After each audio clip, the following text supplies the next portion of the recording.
वैदिक सभ्यता की उत्पत्ति के बारे में।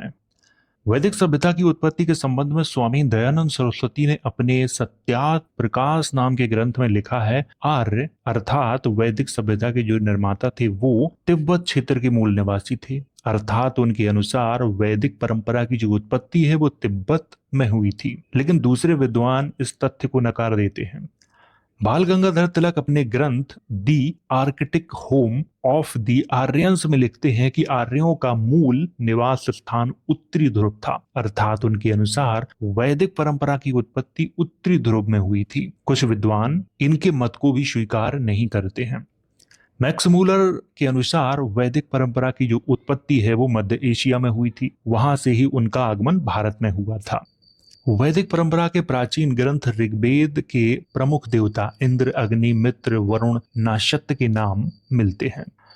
एशिया माइनर आधुनिक तुर्की में स्थित बोगाज कोई से 1400 ईसा पूर्व का एक अभिलेख प्राप्त हुआ था, जिसमें कुछ देवताओं के नामों की चर्चा की गई है, जैसे आ रू ना। ये जो लिखा हुआ है सेम ऐसा ही इंस्क्रिप्शन में लिखा हुआ है, आपको ये चीज ध्यान रखनी है। उ रू वा और ना अर्थात उरुबाना, इसको भारतीय जो इतिहासकार हैं वरुण लिखते हैं, जबकि स्पष्ट रूप से नाम वरुण उस अभिलेख में नहीं लिखा हुआ है। अगला जो नाम है वो मी इत रा अर्थात मित्रा, इसको इतिहासकार लिखते हैं, भारतीय इतिहासकारों की बात कर रहा हूं, वो मित्र लिखते हैं। अगला नाम है इन तर और इन डा रा अर्थात इंडारा, इसको भारतीय इतिहासकार इंद्र कहते हैं। अगला नाम है ना सा ती या अन ना अर्थात नासातिया अन्ना, इसको भारतीय इतिहासकार लिखते हैं नाशत्य।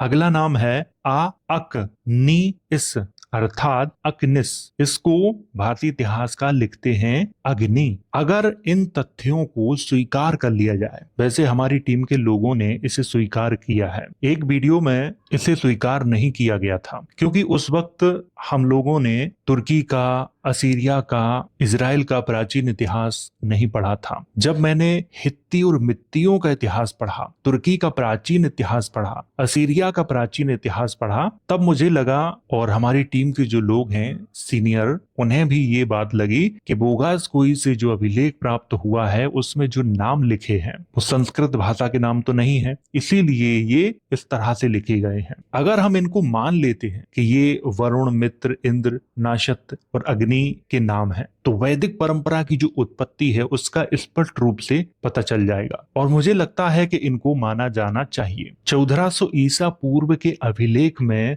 वरुण, मित्र, इंद्र, नाशत और अग्नि के नामों का प्रयोग किया गया है, तो ये बात निश्चित है कि उससे पहले ही इनका समय रहा होगा 1500 ईसा पूर्व में, 1600 या 2000 या 2500 ईसा पूर्व में, तभी तो इनके नामों का प्रयोग किया गया है। इसीलिए मैंने पीछे कहा था कि ऋग्वेद में जिन देवताओं की चर्चा है वो 1500 ईसा पूर्व या उससे पूर्व के देवी देवता या राजा थे, इसीलिए मैंने कहा था। और मुझे लगता है कि इस तथ्य को स्वीकार करना चाहिए सभी को कि ये वरुण, मित्र, इंद्र, नाशत और अग्नि देवताओं के नाम हैं, लेकिन ये संस्कृत भाषा में नहीं है, ये भी आपको ध्यान रखना है, और ना ही ये संस्कृत का कोई अभिलेख है। तो सबसे प्राचीन जो प्रमाण है इंद्र के, वरुण के, मित्र के, नाशत्य के और अग्नि के, वो कहां से मिलते हैं? तुर्की से मिलते हैं, 1400 ईसा पूर्व के। ये आपको ध्यान रखना है। भारत में इंद्र के प्रमाण मिलते हैं या नहीं मिलते हैं? अशोक के बाद हमारे यहाँ पे कई आक्रमणकारी आए, यवन,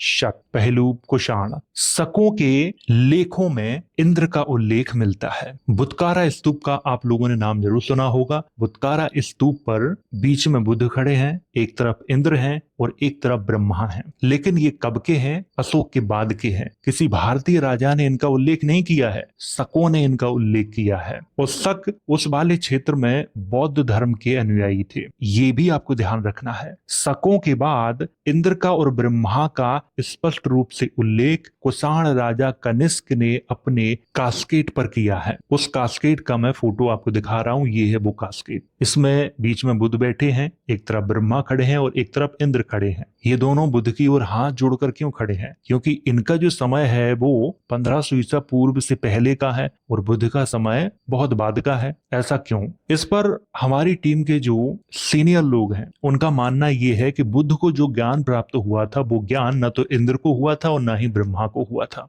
इसी कारण ये लोग बुद्ध के आगे हाथ जोड़कर खड़े हुए हैं। यहाँ जन्म से कोई लेना देना नहीं है, यहाँ पर ज्ञान का महत्व है, ये भी आपको ध्यान रखना है। सम्राट अशोक के बाद जितने भी हमारे यहाँ पे बाहर से लोग आए, इन्हीं के साथ ये देवी देवता भारत में आए। उससे पहले इन देवी देवताओं का कोई भी उल्लेख तुम्हें भारत के किसी भी कोने में नहीं मिलेगा। अगर इनके प्राचीन उल्लेख मिलेंगे तो वो जाके तुर्की, असीरिया और ग्रेटर सीरिया वाले क्षेत्र में मिलेंगे। वहां का इतिहास आप लोग पढ़ सकते हो। वरुण, मित्र, इंद्र, अग्नि, नाशत, ग्रेटर सीरिया, जिसमें आधुनिक सीरिया, लेबनान, इजराइल, फिलिस्तीन, जॉर्डन, तुर्की, कुछ इराक का भी हिस्सा आता है, ये भी आपको ध्यान रखना है। वाले क्षेत्र के प्राचीन देवता या राजा थे। हित्ती और मित्ती जाति के लोग इन देवताओं की पूजा करते थे। हित्ती और मित्ती के बारे में बहुत जल्द आप लोगों को वीडियो देखने को मिलेगा, क्योंकि भारत में हित्ती और मित्ती लोगों के वंशज रहते हैं। इनकी भी जानकारी आप लोगों को मैं किसी वीडियो में जरूर दूंगा। मिथ्राइस पंथ में मित्र को सर्वोच्च देवता माना जाता है। इस पंथ का प्रभाव आधुनिक ईरान से लेकर रोमन साम्राज्य तक था। ईरान में पारसी धर्म के उदय से पहले मिथ्राइस पंथ को ही लोग अपना धर्म मानते थे। पारसियों ने इनको शैतान बता के इनका प्रभाव कम किया ईरान से, वरना ईरान से लेकर रोमन साम्राज्य तक बहुत अच्छा प्रभाव था मिथ्राइस पंथ का। इस पंथ की चर्चा वहां के प्राचीन इतिहास में की जाती है। ईरान के पारसी धर्म में वरुण को सर्वोच्च देवता या भगवान माना गया है। पारसी ग्रंथ खोरदेह अवेस्ता में वरुण को ही अहुरमज़दा कहा गया है। इसकी जानकारी मैंने आपको पिछली वीडियो में दी थी। इंद्र और अग्नि को ऋग्वैदिक परंपरा में सर्वोच्च माना गया है। वैदिक परंपरा के प्रमुख ग्रंथ ऋग्वेद में इंद्र और अग्नि को सबसे ज्यादा महत्व दिया गया है। आपको यहाँ से बहुत कुछ समझ में आया होगा। हित्ती और मित्ती समुदाय के जो देवी देवता थे उनमें से मित्र देवता के नाम पर मिथ्राइस पंथ चला, वरुण के नाम पर पारसी धर्म चला, इंद्र और अग्नि के नाम पर ऋग्वैदिक परंपरा चली। इस तरह से ये बटे हुए थे। इन्हीं के समर्थक आपस में खूब लड़ते भी थे और जब संधियां होती थी तब दोनों की कस्में खाई जाती थी। और इसी का जो प्रमाण है वो तुर्की के अभिलेख में मिलता है। वैदिक परंपरा के दूसरे वेद का नाम है सामवेद। साम का अर्थ धार्मिक विद्वानों के द्वारा गायन बताया गया है, जबकि साम सीरिया देश का प्राचीन नाम था। यहाँ पर मैं सामवेद का अर्थ साम देश का ज्ञान कहता हूँ। आप भारतीय इतिहास को पढ़ेंगे तो वहां पर साम का अर्थ यही तो बताया जाता है कि गायन होता है। गाय तो ऋग्वेद के श्लोक भी जाते थे, तो ऋग्वेद का मतलब गायन क्यों नहीं हुआ? सारे श्लोकों को प्राचीन समय में लोग गाने के माध्यम से या गीतों के माध्यम से ही याद करते थे। और साम का मतलब काला भी होता है और हमारे सारे देवी देवता काले ही थे। सीरिया वाले क्षेत्र में ही देवता बाल की पूजा की जाती थी, जिसका उल्लेख ऋग्वेद में किया गया है। बाल देवता का नाम आप लोगों ने जरूर सुना होगा। बाल की चर्चा इस्लाम में की जाती है, बाल की चर्चा यहूदियों में की जाती है, बाल की चर्चा ईसाइयों में की जाती है, बाल की चर्चा जैनों में की जाती है। जैनों में तो पूजा भी की जाती है बाल देवता की, और बाल देवता की चर्चा ऋग्वेद में भी की गई है। बाल देवता कहाँ का देवता था? सीरिया का।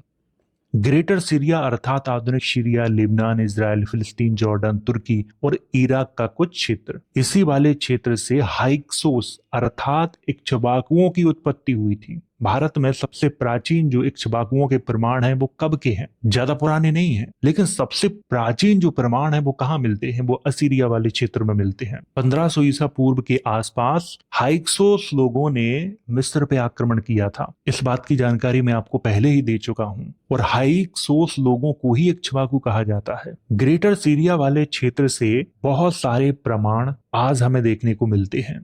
सबसे प्राचीन प्रमाणों के आधार पर देखा जाए तो वैदिक परंपरा का उदय ग्रेटर सीरिया अर्थात आधुनिक सीरिया, लेबनान, इजराइल, फिलिस्तीन, जॉर्डन, तुर्की और इराक का कुछ हिस्सा वाले क्षेत्र में हुआ था, क्योंकि सीरिया की प्राचीन कथाओं में इन सभी देवताओं की चर्चा मिलती है। उग्रेट का नाम आप लोगों ने सुना होगा, नहीं सुना है तो आप गूगल पे जाके सर्च कर सकते हैं। उग्रेट की कथाओं में इन सारे देवताओं की चर्चा की गई है, बाल की चर्चा की गई है, हाइक्सोस जाति के कई जो देवता हैं उनकी चर्चा की गई है। अब मैं आपको मैप की सहायता से समझाता हूं ताकि ये चीज आपको अच्छे से समझ में आ जाए।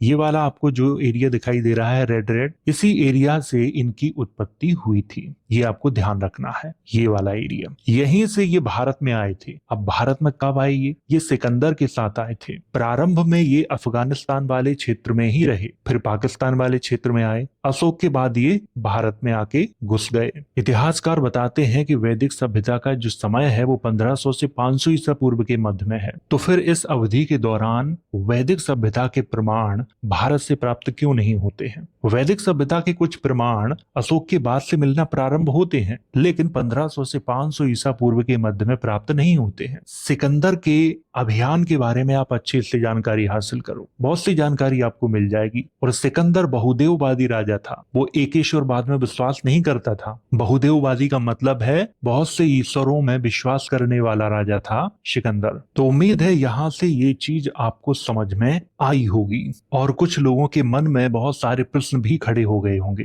क्योंकि आज तक उन्हें जो इतिहास बताया गया है वो एक ऐसा इतिहास बताया गया है कि जिसको पढ़कर हमारे दिमाग में सिर्फ प्रश्न ही खड़े होते हैं। तो उम्मीद है ये चीज आपको समझ में आई होगी।